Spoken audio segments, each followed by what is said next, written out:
শিক্ষা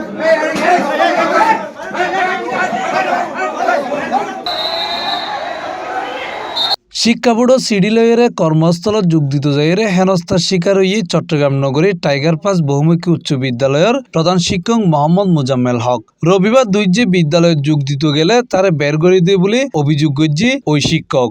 8/8/2024 তারিখের একটা পরিপত্র আছে শিক্ষা মন্ত্রণালয়ের। ওই পরিপত্রে বলা আছে যে 180 দিনের মধ্যে যদি কারোর বিরুদ্ধে যে থাকলে অভিযোগ থাকলে ওই অভিযোগটা 180 দিনের মধ্যে নিষ্পত্তি করতে হবে, অন্যথায় তিনি স্বয়ংক্রিয়ভাবে উক্ত পদে বহাল হবেন এবং সম্পূর্ণ বেতন ভাতা এবং সুযোগ সুবিধা প্রাপ্য হবেন। এটা ছিল পরিপত্রটা, যে আইনটা।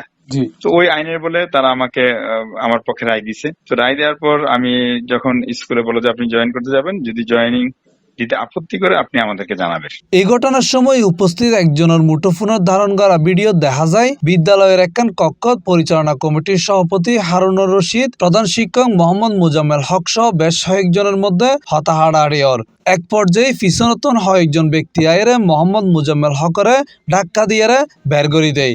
এরপর আরো কয়েকজন তারে ধাক্কা দিয়ে বিদ্যালয়ের বাইরে বের করে দিয়ে।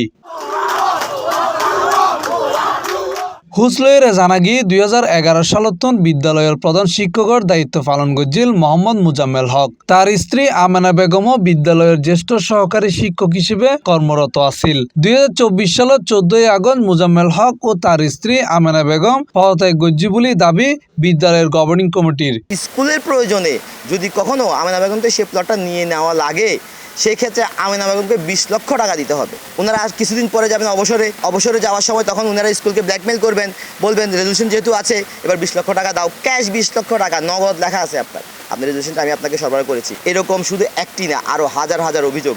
এই অভিযোগের প্রেক্ষিতে গত 2024 সালের 14 আগস্ট ওনাদের বিরুদ্ধে আমাদের স্কুলের সাবেক শিক্ষার্থী, বর্তমান শিক্ষার্থী, অভিভাবক, এলাকাবাসী, বৈষম্য ছাত্র আন্দোলনের যারা নেতৃকর্ম যারা আছে, আমাদের রাফিও আসছিল এখানে, তারপরে কি বলে আরও আছে আরিয়া, আশিক, এরা সবাই আসছিল তখন এসে এখানে আন্দোলন হয়েছিল। সেই আন্দোলনে আর্মি ছিল, র্যাব ছিল, আর্মি ছিল, পুলিশ ছিল, বিজিবি ছিল, তিন বাহিনীর সদস্যরা ওখানে উপস্থিত ছিল। ওদের সামনে ওদের অভিযোগের শুনানি হয়েছে, হওয়ার পরে ওনারা ওনারা পদত্যাগ করেছেন। অন্যদিকে মোহাম্মদ মোজাম্মেল হকের দাবি তিনি পদত্যাগ নগরে তারে জোর করে পদত্যাগ করানো হইয়ে। শিক্ষা বোর্ডের আপিল ও আরবিট্রেশন কমিটির সিডিফাইরে তিনি কর্মস্থল যোগ দিতে গেছিল।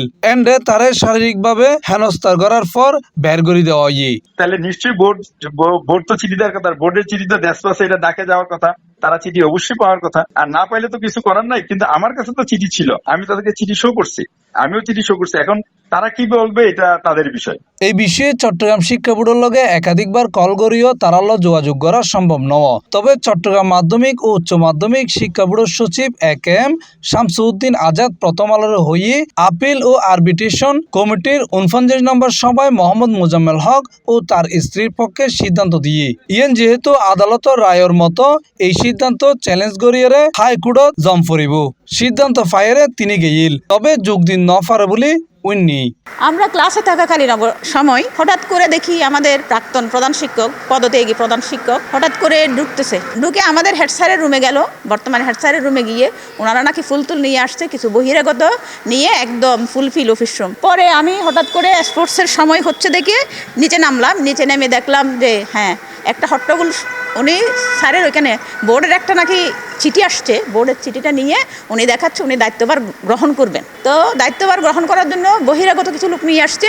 এরপরে আমাদের প্রাক্তন শিক্ষার্থী এবং কিছু গার্ডিয়ান এসে রুমে ওনার সাথে ধস্তাধস্তি শুরু হয়। এক পর্যায়ে ওনাকে বের করে এবং আমাদের বর্তমান শিক্ষার্থীরা এগুলো দেখে, যেহেতু ওনাকে কেউ চায় না, কোনো স্টুডেন্ট চায় না, সেহেতু সব স্টুডেন্ট একসাথে হয়ে এখন এখানে মানববন্ধন এবং তোলপাড় শুরু হয়ে যায় বাচ্চাদের। আমাদের যে অতীতের টিচার ছিল, প্রধান শিক্ষক, তারা অনেক অত্যাচার করেছে আমাদের শিক্ষার্থীদের উপর। আমরা জানি আমাদের যে প্রাক্তন প্রধান শিক্ষক ছিলেন এবং তার ওয়াইফ আমেনা বেগম, ওনারা হলে 2024 সালে আমরা বিভিন্ন আন্দোলনের মাধ্যমে শিক্ষক অভিভাবকরা মিলে তাদেরকে আমরা পদত্যাগ করেছিলাম। তারা গতকালকে আবার আমাদের বিদ্যালয়ে এসেছিল, ঝামেলা করার চেষ্টা করেছিল।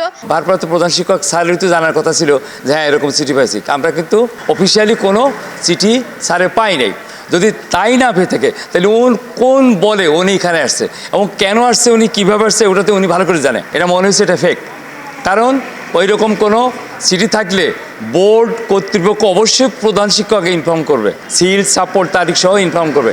শুধু বোর্ড না, প্রত্যেকটা জায়গায় অনুলিপি পাঠায়, এটা আমি জানি। তো এইরকম কোনো কিছু আমরা পাইনি। 14 আগস্ট 2024 ছাত্র আন্দোলন এবং অভিভাবকদের চাপের মুখে উনি স্বহস্তে নিজে পদত্যাগ করছে এই স্কুল থেকে, কারণ উনার যেখানে কোনো সম্মান ছিল না সেখানে উনি চাকরি করবে না, এই কথাটা বলেই উনি পদত্যাগ করছে। কারণ বাচ্চারা উনাকে চায় না।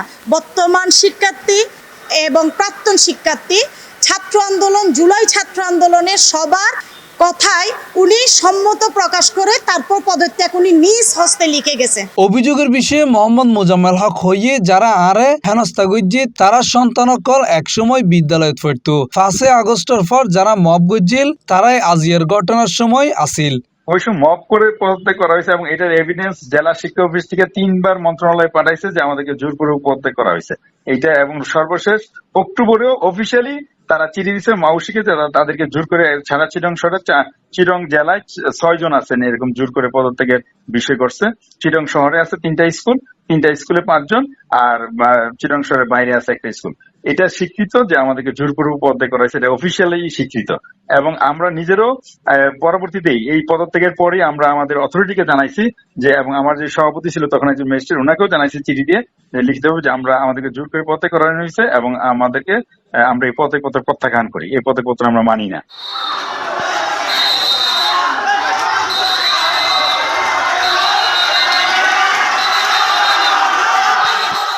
Mohammad Nizamuddin Tipu, C+ TV, Chittagong.